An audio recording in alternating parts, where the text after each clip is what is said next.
ধুবুৰীত AIUDF কৰ্মীৰ মাজত জ্বলিছে ক্ষোভৰ জুই। প্ৰাক্তন বিধায়ক আলী আকবৰ মিয়াৰ যোগদান কৰাৰ পাছতে ক্ষোভৰ জুই জ্বলিছে বেৰচিং জৰুৱা সমষ্টিত।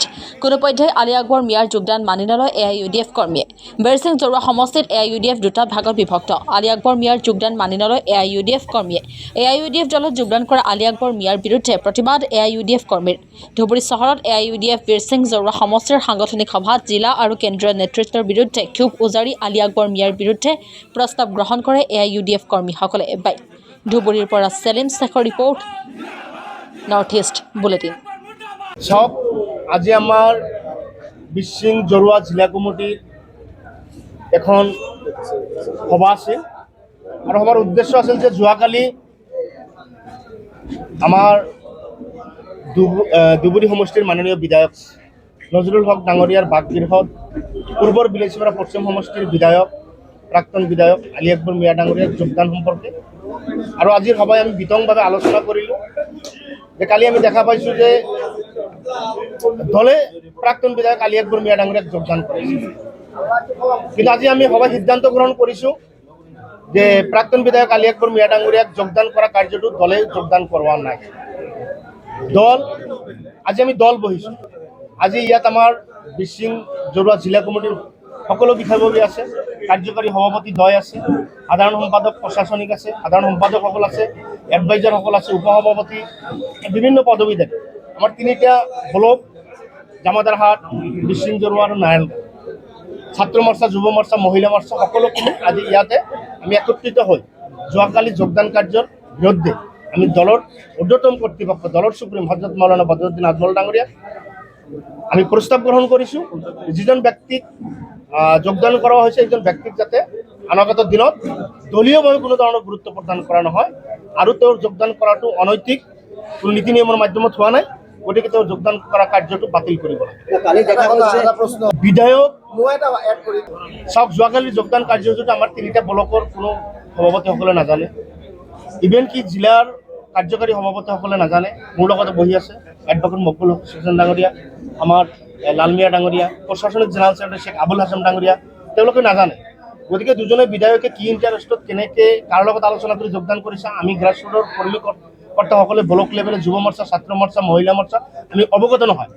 আৰু এই মানুহজন যিহেতু বিগত দিনত ৰাজনৈতিক শিষ্টাচাৰ এটা সামাজিক মানুহ নহয় আৰু ৰাজনৈতিক প্ৰেক্ষাপটত সমাজখন আৰু অসমখনক গঠনমূলক দিশক আগবঢ়াই লৈ যোৱাৰ কাৰণে এজন ৰাজনৈতিক ব্যক্তিক সমাজে আগে স্থান দিয়ে। আৰু যিজন মানুহৰ বিগত দিনত ৰাজনৈতিক ইতিহাসত তেওঁৰ যিটো স্বভাৱ চৰিত্ৰ, তেওঁৰ যিটো ৰাজনৈতিক ভংগীমা, মানুহক আণ্ডাৰ এষ্টিমেট কৰি কথা কোৱা, আৰু যিজন মানুহে যোৱা বিগত সময়ছোৱাত ৰাজনৈতিক জীৱনকালত AIUDF দল তথা AIUDF দলৰ সুপ্ৰিম হজৰত মৌলানা বদৰুদ্দিন আজমল, দলৰ ছেকেণ্ড সুপ্ৰিম হাফিজ বছিৰ আহমেদ কাশ্মীৰ ডাঙৰীয়াক অভ্যৰ্থনা কৰিলে, আনপাৰ্লিমেণ্ট শব্দৰে প্ৰয়োগ কৰি গোটেই সমাজৰ আগত মানুহত তেওঁলোকৰ মান সন্মান হানি কৰিলে। গতিকে আমি AIUDF কৰা প্ৰতিজন কৰ্মীয়ে স্বাভিমানী, আমাৰ অভিমান আছে, স্বাভিমানী AIUDF কৰ্মীয়ে কেতিয়াও তেনেকুৱা ধৰণৰ অসামাজিক মানুহক AIUDF দলে গ্ৰহণ নকৰে। আমি প্ৰাক্তন বিধায়ক আলী আকবৰ মিয়া যোগদান কৰা কাৰ্যটো আমি তীব্ৰ বিৰোধিতা কৰিছোঁ আৰু তেওঁক আমি কোনো পৰ্যায়ত দলে গ্ৰহণ নকৰোঁ। যিটো জইন কৰিছে আমাৰ ধুবুৰীৰ মাননীয় বিধায়ক, তেওঁ দলত যোগদান কৰাইছে, এই কথাটো হয়, কিন্তু তেওঁৰ যোগদান কৰা কাৰ্যটো আমি মানি লোৱা নাই। আজি আমি দলে মানি লোৱা নাই। বেৰচিং জিলা কমিটিৰ প্ৰতিজন কৰ্মকৰ্তা, ব্লক কমিটিৰ কৰ্মকৰ্তাসকলে এটা আপত্তি প্ৰকাশ কৰিছে যে যিজন মানুহক যোগদান কৰিছে নিশ্চয় তেওঁ কণ্ডিশ্যনেল যোগদান কৰিছে, আৰু কণ্ডিশ্যনেল যোগদান আমি কেতিয়াও মানি নলওঁ। গতিকে আমাৰ দলে উপযুক্ত আগন্তুক 26 চনৰ নিৰ্বাচনত প্ৰতিদ্বন্দ্বিতা কৰিব পৰা সকলো পৰিকাঠামো থকা ব্যক্তিসকলে প্ৰাৰ্থিত্ব বিচাৰিছে, আৰু তাৰ মাজৰ পৰা আমাৰ ডক্টৰ ৰেজা আমিন ডাঙৰীয়া আছে, তেওঁৰ গুণবৃত্তিৰ ওপৰত দলে ছাৰ্ভে কৰক। আমাৰ বৰ্তমানৰ বিধায়ক শামছুল হুদা ডাঙৰীয়া আছে, তেওঁৰ গুণবৃত্তিৰ ওপৰত দলে ছাৰ্ভে কৰক। ছাৰ্ভে কৰি দলৰ দিনে ৰাতি কাম কৰা ব্যক্তিক দলে স্থান দিব লাগিব। কোনোবাই যদি পেৰাচুট লেণ্ডিং কৰি, কোনোবা নেতাৰ জৰিয়তে যদি পেৰাচুট লেণ্ডিং কৰি জৰুৱা বেৰচিঙত টিকেট লৈ MLA হ'ব বিচাৰিছে, এইটো দুঃস্বপ্ন হ'ব। এইটো কেতিয়াও জৰুৱা বেৰচিং সমষ্টিত মানি লোৱা নহয়। নুৰুল ইছলাম মোল্লা ডাঙৰীয়া কেতিয়া ক'ত পাবলুটি মাৰে এই কথাটো ধৰা মুস্কিল। গতিকে সেই কথাখিনিৰ ওপৰত আজি আমাৰ এই সভাখন অনুষ্ঠিত হ'ল, আৰু সভাত বিতংভাৱে আলোচনা কৰি প্ৰায় আমি 9টামান প্ৰস্তাৱ গ্ৰহণ কৰিছোঁ। যিহেতুকে এটা কথা, যিহেতুকে আপোনালোকৰ এজন দলৰ কাৰোবাৰ যদি যোগদান কৰা যায় তেনেহ'লে আপোনাৰ দলৰ চুপতো হয় নহয় আমি ইমান দূৰ নাজানো। দলৰ সভাপতি মহোদয়ে আমাক কোনো ধৰণৰ জনোৱা নাই। আৰু নিয়মত কেন্দ্ৰীয় কমিটিৰ ফালৰ পৰা বা কেন্দ্ৰীয় অফিচৰ পৰা জিলা অফিচলৈকে নোটিছ আহিব লাগিব। আৰু জিলা সভাপতিয়ে জিলাৰ যিখিনি বিষয়ববী আছে তেওঁলোকক অৱগত কৰিব লাগিব, ব্লকক অৱগত কৰিব লাগিব, বিভিন্ন উইংছৰ লগত আলোচনা কৰি এটা যোগদান পৰ্ব হ'ব লাগিব। কিন্তু ঘপককে এক ৰাতিৰ ভিতৰত কোনোবা নেতাৰ সহযোগত পেৰাচুট লেণ্ডিং কৰি কোনো নেতাক যোগদান কৰা কাৰ্যটো আমি তীব্ৰ বিৰোধিতা কৰোঁ। এই কথাটো আমাৰ দলৰ সুপ্ৰিমে জানিব। জানো যে দলৰ সুপ্ৰিমে যদি এই কথাটো যদি 100% যদি সন্মতি প্ৰকাশ কৰিলে নিশ্চয় আমাক চিঠি দি অৱগত কৰালেহেঁতেন।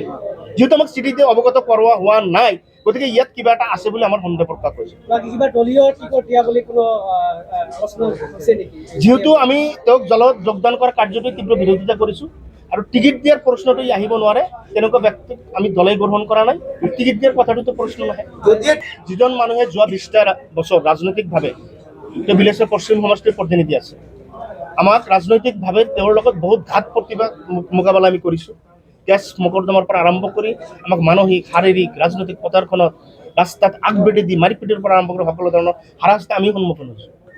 গতিকে তেনেকুৱা মানুহক যোগদান কৰি টিকেট দিব, আমি আমাৰ দলৰ কৰ্মীবৃন্দসকলে দলটোত ছেফ জোনত যোৱাৰ কাৰণে সমূহীয়াভাৱে আমাৰ সিদ্ধান্ত হ'ব।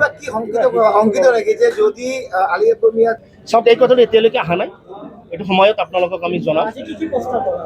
আজি যিখিনি প্ৰস্তাৱ, এইটো আমাৰ সাংগঠনিক ভিতৰুৱা কিছুমান কথা, এই কথাখিনি কোৱাত অলপ হেৰি কৰিব, আমাক ক্ষমা কৰিব।